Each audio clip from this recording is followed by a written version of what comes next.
Mais uma noite estamos aqui para honrar e glorificar o nome de nosso amado Senhor Jesus Cristo, aquele que morreu na cruz do Calvário para nos salvar, para que tenhamos vida eterna com Ele. E Ele prometeu que vai voltar. Aleluia! Glória a Deus! Esse momento não tardará. Ele está voltando. Vamos nos preparar, esperar o noivo, Jesus Cristo, com alegria, com fé, com esperança nesse grande acontecimento. Será num abrir e fechar de olhos, e estaremos para sempre na glória com o Senhor. Vinde benditos de meu Pai, glória a Deus, aleluia. Meus amados irmãos, somos os atalaias do Senhor para o nosso tempo. Temos que tocar a trombeta e anunciar a volta eminente de Jesus, para que todos ouçam e se convertam de seus maus caminhos e busquem ao Senhor enquanto ainda se pode achar. Amém. Glória a Deus. Bom, o título da mensagem de hoje é família. Palavra forte, de peso. Primeira instituição criada por Deus e nosso primeiro ministério de cada um de nós. Abra sua Bíblia e vamos ler duas passagens bíblicas. A primeira em Gênesis capítulo 1, versículo 28, que diz: Deus os abençoou e disse: sejam férteis e se multipliquem, encham e subjuguem a terra, dominem sobre os peixes do mar, sobre as aves do céu e sobre todos os animais que se movem pela terra. Segunda passagem está em Gênesis capítulo 2, versículo 24.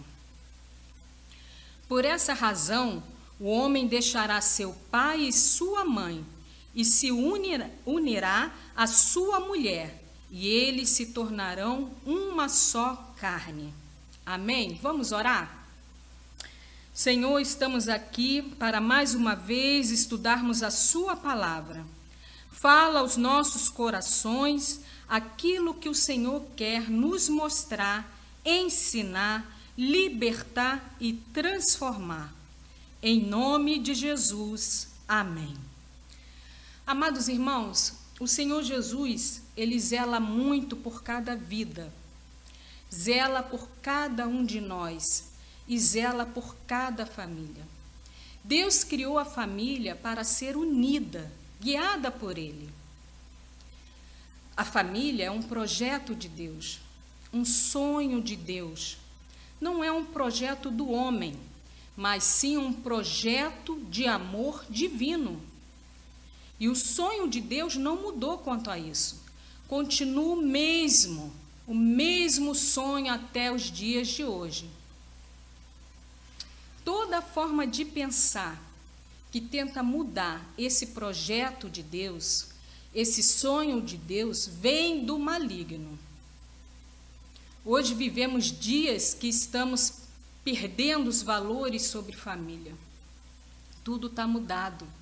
Está sendo deturpado, ou seja, o certo se torna errado e o errado se torna certo. É o tempo do engano que estamos vivendo. São valores invertidos, seguidos por uma sociedade corrupta e incrédula.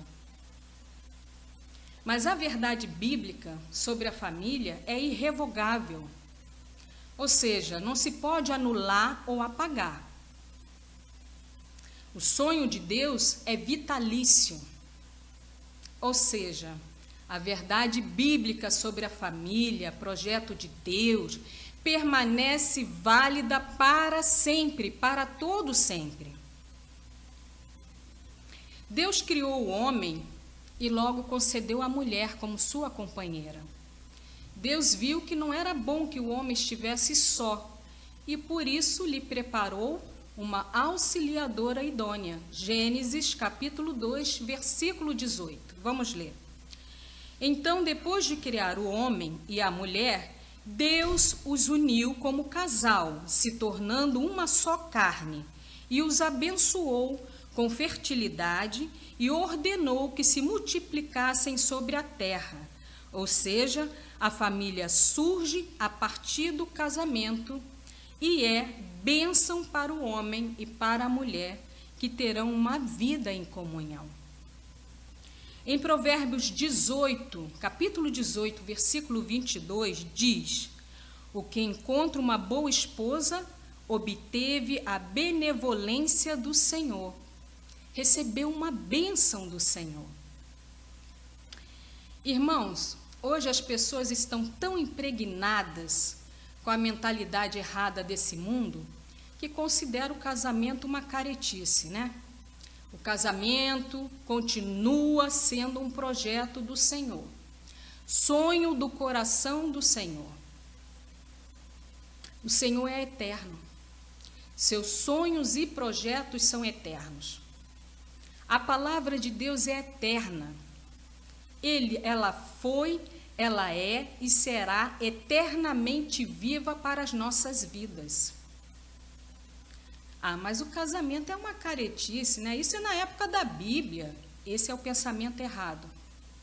Pensamento de pessoas que são do mundo, né? Não conhecem a palavra, não têm relacionamento com Deus. E muitos até têm relacionamento com Deus, né? São os crentes Raimundo, um pé na igreja e outro no mundo. O mundo não saiu do coração e da mente do crente Raimundo. Está impregnado do mundo ao invés de estar cheio da palavra de Deus. Bom, temos um homem, né? Temos a mulher e ocorre o casamento. Então, a formação da família está concretizada. Tem gente por aí que passa, né? Primeiro constrói a família e depois vem o casamento, mas não está conforme a palavra de Deus. Para uma família estar firme, consistente, unida, ela tem que ser formada através de fundamentos e de uma base rígida, forte, que é a rocha. A rocha é o Senhor Jesus. É como se construísse uma casa, e de fato é. Mas o que simboliza a rocha? Já sabemos que a rocha é Jesus. A rocha simboliza resistência, firmeza, estabilidade, durabilidade. O projeto de Deus para as famílias é que tenhamos as qualidades da rocha, mas para isso precisamos estar firmados em Jesus. Em Salmos capítulo 127, verso 1, diz: se o Senhor não edificar a casa, em vão trabalham os que edificam. Se o Senhor não guardar a cidade, em vão vigia a sentinela. É o Senhor que edifica a casa. É o Senhor que blinda a casa. É o Senhor que blinda a família. Então, se o Senhor edifica a casa, o casamento passa a ser a três, né? O homem, a mulher e Jesus. Quando Jesus participa do casamento, né? Quando o casamento tem a presença do Senhor, tudo se torna mais fácil, porque Jesus nos ajuda a vencer os obstáculos que vão aparecer. Ouçam como Jesus nos ajuda. Jesus é o bom pastor, estará pastoreando o seu casamento. Jesus é conselheiro, Deus forte, príncipe da paz. Ele estará te aconselhando, te fortalecendo e te dando a paz. Jesus é o caminho, a verdade e a vida. Jesus mostrará o caminho, a verdade e trará vida para esse casal, dará vida para o casal. Jesus é o renovo. Jesus renova a mente, o coração e o seu casamento. Jesus é tudo o que precisamos para nos sentirmos e sermos completos como pessoas criadas e transformadas por Deus. Então, a família é uma dádiva de Deus, é bênção de Deus, glória a Deus. Quantas pessoas estão sozinhas por aí, sem ninguém? Idosos que vivem sozinhos, a família abandonou. Outros perderam seus entes queridos e estão sozinhos. Então, meus irmãos, agradeçam por sua família. Agradeça. Então, quais são os fundamentos para a formação de uma família? Ou melhor falando, quais são os fundamentos para uma família permanecer unida, firme e blindada? Bom, os fundamentos são: primeiro, ter a palavra de Deus como base para a família. Porque a Bíblia nos revela a verdade sobre Deus, sobre os seus planos, sobre a vida, e nos faz crescer na graça e no conhecimento sobre Deus. É através da palavra que orientamos toda a família. A palavra é bússola para o cristão. Segundo, ter comunhão e amor entre todos da família. É ter em nós o fruto do Espírito, né? O fruto do Espírito, né? Eu imagino que seja assim uma tangerina com aqueles gominhos. Cada gominho é amor, alegria, paz, paciência, amabilidade, bondade, fidelidade, mansidão e domínio próprio. Então, através do fruto, né, do Espírito, podemos controlar nossas emoções, impulsos, e assim evitarmos situações que nos levem a pecar. Terceiro, ter relacionamento com o Senhor através da oração. Ter compromisso com o Senhor. Aliança do casal com o Senhor. É um casamento firmado na rocha, que é Jesus. Bom, e qual é o propósito de Deus para o casamento? É de ser uma bênção, prosperando no amor, na fé e na união. Deus planejou o casamento para a formação da família e para a procriação. Então, qual é o propósito de Deus para a família? Deus formou a família com o propósito de crescermos com alegria, com segurança, aprendendo a amar um ao outro, como o Pai ama cada um de nós. Vamos ler 1 Timóteo, capítulo 5, versículo 8, que diz: mas, se alguém não tem cuidado dos seus, e principalmente dos da sua família, negou a fé, e é pior do que infiel. Bom, no capítulo 5, Paulo dá instruções a Timóteo sobre os cuidados com as viúvas. Nesse tempo, os pais, quando ficavam idosos, eles eram amparados pelos filhos. Os filhos tinham o dever de cuidar de seus idosos, com comida, com roupa, todo o cuidado que eles necessitassem. Mas Paulo instrui a Timóteo para cuidar somente das viúvas que não tinham famílias. E dá instruções aos filhos para que cuidem de seus idosos na velhice. Então, reparem, meus irmãos, que na visão espiritual desse versículo, não é somente o cuidado físico e não é somente com os idosos. Abrange muito mais que isso. É o cuidado para com todos da família. É o cuidado físico, o cuidado emocional e o cuidado espiritual. Quando não temos esses cuidados, como está escrito no versículo, né, que acabamos de ler, nós negamos a fé. E Deus não gosta disso, ele se entristece.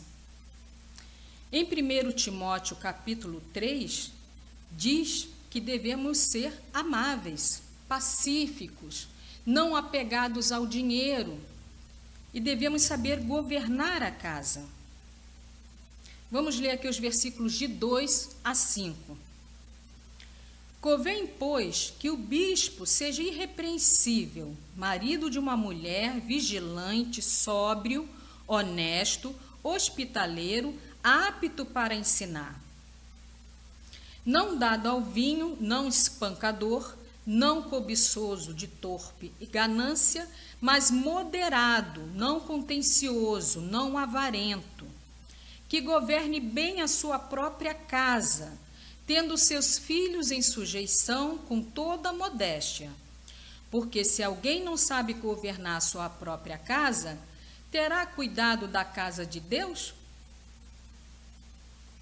Olhem que texto tremendo. Cuidem bem da sua família, de seus filhos, da sua esposa, do seu esposo. Seja amável, compreensivo, cuidadoso, carinhoso. Cuide bem da sua casa. Como podemos zelar, cuidar da casa do Senhor, se não zelamos ou cuidamos da nossa própria casa, da nossa própria família? Cuide bem de sua família, e isso agrada ao Senhor. Quanto aos filhos, instrui os seus filhos no temor do Senhor. Dê boa educação para serem bons e excelentes profissionais. Estude com eles a palavra de Deus, porque os seus filhos pertencem ao Senhor. Demonstre amor pelos seus filhos, assim como Deus demonstrou amor pelo seu Filho Jesus. Lá em Mateus capítulo 3, versículo 17, diz: Então uma voz dos céus disse: Este é o meu Filho amado, em quem me comprazo. Reparem, Deus fala Filho amado. Se Deus demonstra esse amor por seu Filho Jesus, devemos demonstrar amor aos nossos filhos também. A demonstração de amor está inserido nos cuidados com a família, mas devemos fazer isso no momento certo.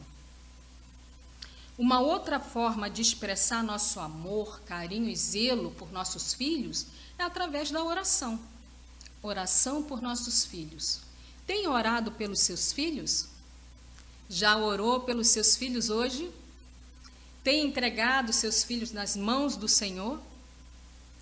Aqui no Ministério Jesus Expresso, nós temos o Ministério das Déboras, mães de oração. Mães de joelhos, filhos de pé.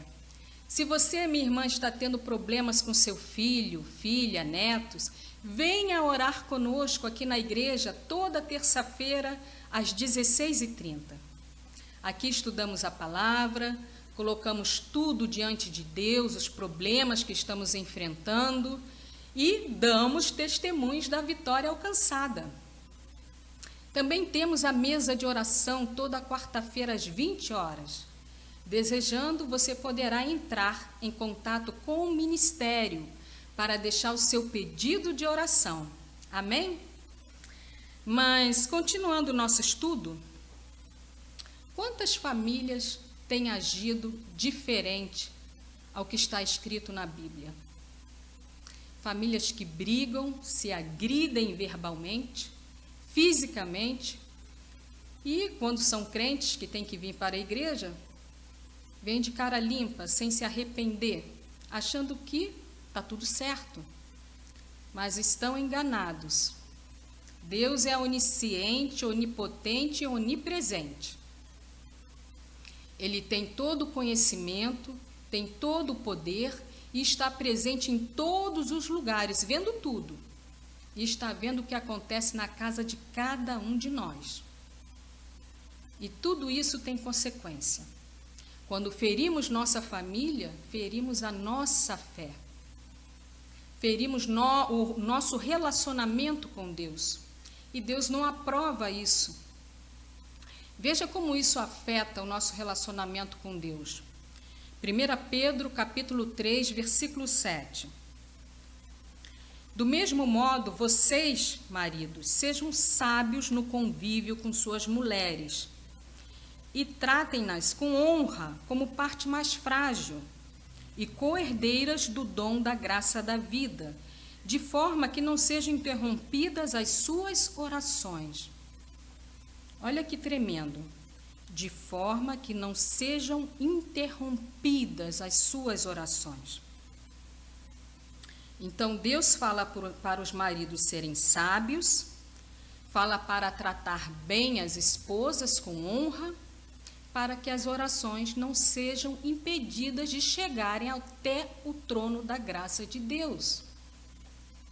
Então, se não respeitamos essas observações, né, de 1 Pedro, capítulo 3, versículo 7, isso cria um afastamento horizontal, eu e minha família.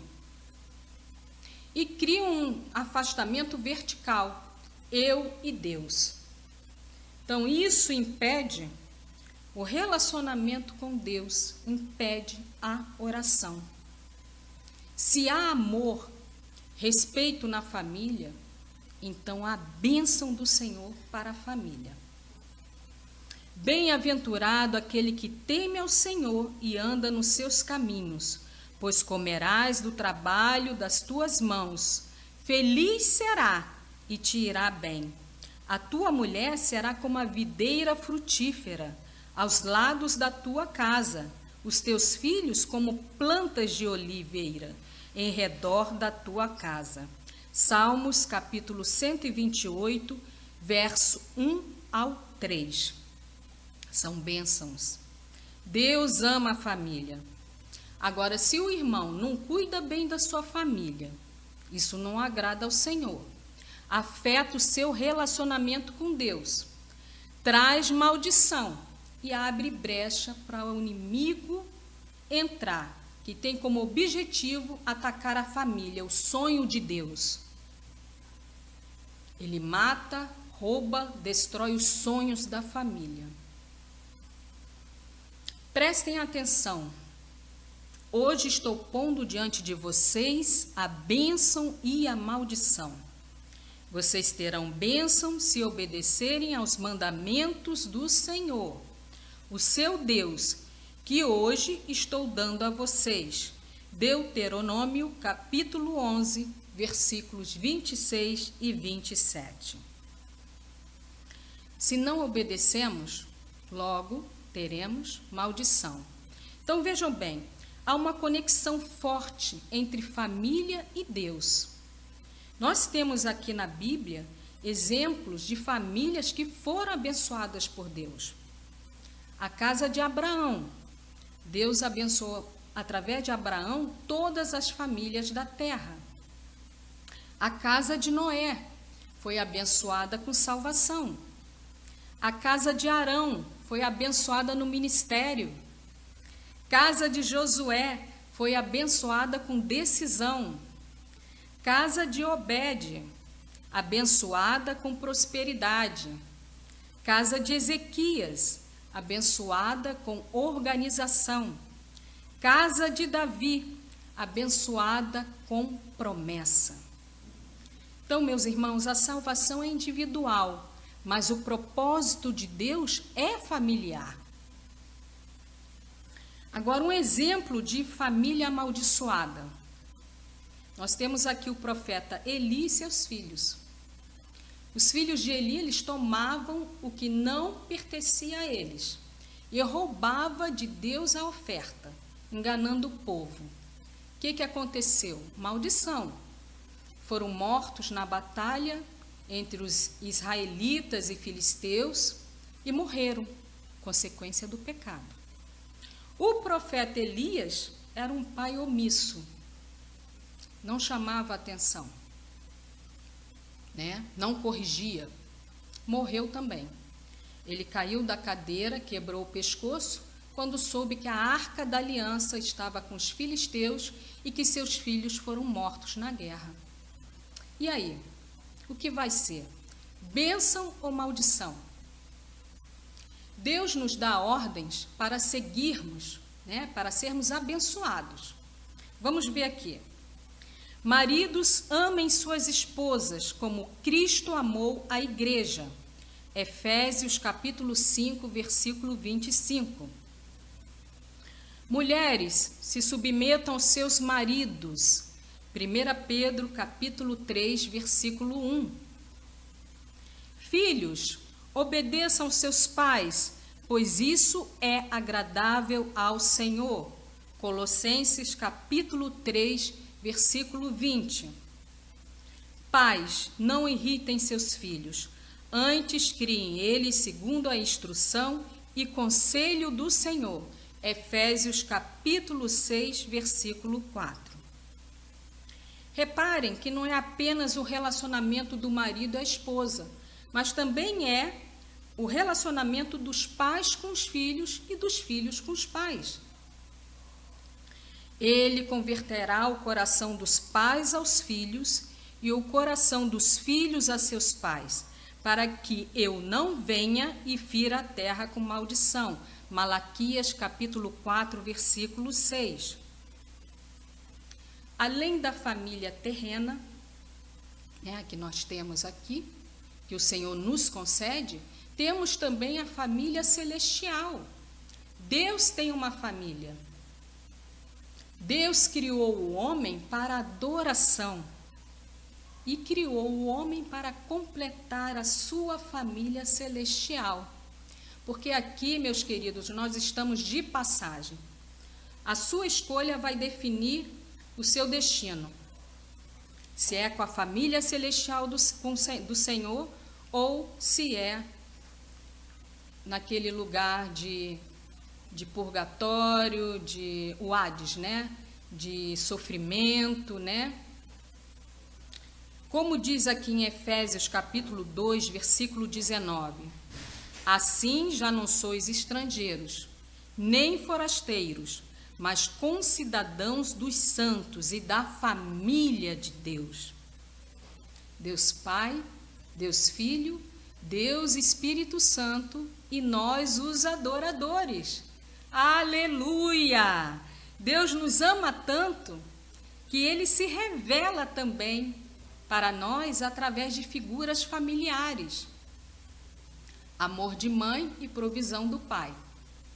O amor de mãe, Isaías capítulo 49, versículo 15 diz: porventura pode uma mulher se esquecer tanto de seu filho que cria, que não se compadeça dele, do filho do seu ventre?